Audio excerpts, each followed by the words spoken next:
ஜென்ம புண்ணியம் இது உன்னை கண்டது, இது போன ஜென்ம வாசனையில் அருகில் வந்தது. மனமறியா மொழியினிலே பேசி நின்றது, உன் மலர் முகத்தை மறுபடியும் பார்க்க வந்தது.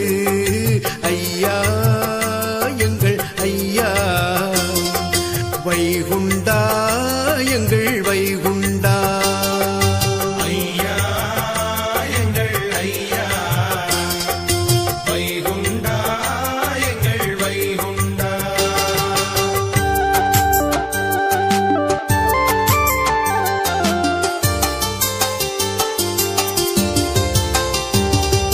புத்திரி கிணற்றினிலே பதம் இட்டதும் எங்கள் முன்ஜன்ம பாவமெல்லாம் பறந்து போனதே.